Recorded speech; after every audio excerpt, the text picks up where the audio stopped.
Ijoollee keenya guyyaadhaatiin guyyoota lamaan darbanii kutaalee Oromiyaa garaagaraa keessatti walitti bu'iinsi hammaataan gidduu waraana bilisummaa Oromoo fi humnoota mootummaa gidduutti raawwatameen WBO'n injifannoo argadhe jedheen gabaasa guutuu dhageessu.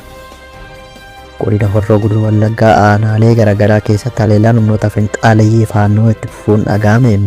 Oduu keenya xumuraatiin haleellaa Iraan keessatti gaggeeffameen qondaalli olaanaan IRGC ajjeefamuun ibsame. Alaamaan isaa namni nagaa daawwattoota biiftuu miidiyaa oduu guyyaarraa qabanii dhufneen faana turan affeerraa keenya.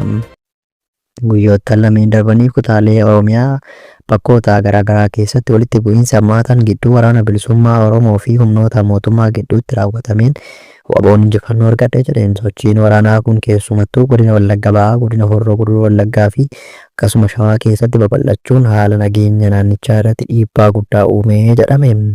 Sochii waraanaa fi bakkeewwan tarkaanfiin fudhatame akka gabaasota madda adda addaa irraa bahanitti waraanni bilisummaa Oromoo kutaalee dhiyaa Oromiyaa keessatti sochii waraanaa bal'aa gaggeessaa jira. Keessumattuu godina Wallagga Bahaa fi Horroo Guduruu keessatti tarkaanfiiwwan buufataalee waraana mootummaa irratti xiyyeeffate raawwataniiru jedhame. WBO'n gama isaatiin akka ibsetti tarkaanfii kanaan humnoota mootummaa irraa miidhaa geessuun meeshaalee waraanaa fi buufataalee tokko tokko to'annoo isaa jala oolchuu gabaaseera. Gama biraatiin godina Shawaa Lixaa fi Shawaa Kaabaa keessatti walitti bu'iinsi hammaataan mudachuun isaa gabaafameera. Daandiiwwan gurguddoon magaalaa Finfinnee irraa gara kutaalee biyyattii geessan sababa kanaan yeroo gabaabaaf addaan citaniiru jedhame. Tarkaanfiiwwan kunniin yeroo baay'ee bakkeewwan akka Gindabaraat, Meettaaroo fi naannoo Qaallutti kan raawwataman yoo ta'u, kunis sochii dinagdee fi hawaasummaa naannichaa irratti gufuu uumeera jedhameera. Ibsaa gama mootummaa fi miidhaa hawaasaa mootummaa naannoo Oromiyaa irraa kan ka'e mootummaan naannoo Oromiyaa fi kan federaalaa gama isaaniitiin kutaalee kanaan dura shiftaa jedhanii waaman irratti opereeshinii nageenya gaggeessaa akka jiran ibsaniiru. Humnoonni nageenyaa mootummaa nageenya uummataa mirkaneessuu fi olaantummaa seera kabachiisuu tarkaanfii fudhachaa jiraachuu isaanii dubbatu. Haa ta'u malee miidhaan gama lameen gahu karaa walaba ta'een qoratamee hin mirkanoofne. Waraana kanaan wal qabatee jiraattonni naannichaa yaaddoo guddaa keessa jiru. Tajaajilli bu'uuraa kanneen akka bilbilaa, bishaanii fi ibsaa bakkeewwan walitti bu'iinsi kun hammaate keessatti addaan citeera. Akkasumas namoonni baay'een qe'ee fi qabeenya isaanii irraa buqqa'uun gara magaalaa dhiyoo jiranitti godaanaa jiraachuu gabaasni maddoota hawaasummaan addeessa jedhameera. Oduu keenya itti aanuun godinaalee Wallaggaa keessatti rakkoo nageenyaa fi gaaffii jiraattotaa haalli nageenya godinaalee Wallaggaa Bahaa fi Horroo Guduruu Wallaggaa keessatti argamu yaaddoo guddaa uummata irraan gahaa jiraachuu jiraattonni naannichaa xilaa jiru. Keessattuu aanaalee haleellaan hidhattoota finxaalii faannoo itti hammaate keessatti qubattoota meeshaa waraanaa seeraan alaa hidhatanii jiran hiikkachiisuun dhimma furtuu nageenyaa ta'uu jiraattonni addeessaniiru. Hirmaannaa qubattoota hidhatanii jiraattonni yaada isaanii biiftuu miidiyaaf kennan akka ibsanitti warri meeshaa waraanaa dhuunfaan hidhatanii qubatanii jiran hedduun isaanii haleellaa ammaa finxaalii faannootiin uummata nagaa irratti raawwatamu keessatti kallattiin hirmaachaa jiru jedhaniiru. Akka gabaasa kanaatti namoonni kun yeroo baay'ee akka nama nagaatti hawaasa keessa socho'us yeroo haleellaan finxaaliyyichaa eegalu garuu battalumatti meeshaa isaanii baasuun itti makamuun miidhaa geessaa jiru jedhaniiru. Akkaataa sochii fi maloota isaan fayyadaman keessaa akka gabaasa kanaan dura dhiyaateen hidhattoonni seeraan alaa kun mala adda addaa fayyadamuun nageenya naannichaa booressaa jiru.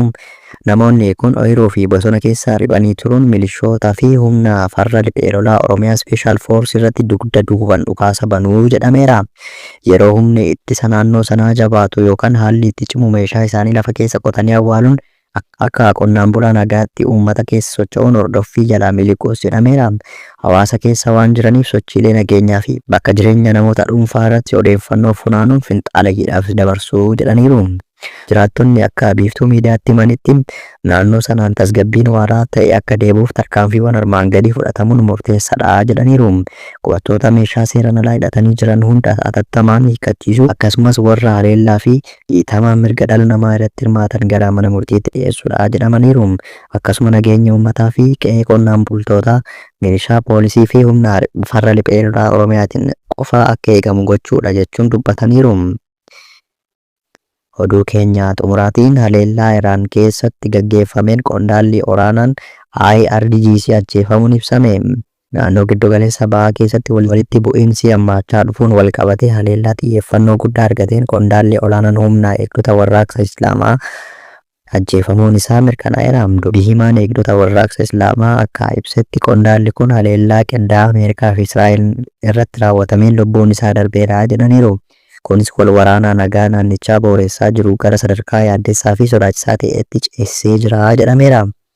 Qondaalli ajjeefame kun Alii Mohammad Naayinii yoo ta'u, inni humna eegdota warraaqsa Islaamaa Iraan keessatti gara waggoota 4 ol tajaajilaa kan turedha jedhaniiru. Keessattuu waggoota lamaan darban keessatti dubbii himaan dhimmoota warraaqsichaa ta'uun hojjetaa turuun isaan yaadatamaa jedhaniiru. Alii Mohammad Naayiniin humna kana keessatti nama dhiibbaa guddaa qabuu fi akkasuma imaammata waraanaa naannichaa keessatti qooda olaanaa fudhachaa kan ture ta'uu isaa gabaasni oduu naannichaa ni addeessa.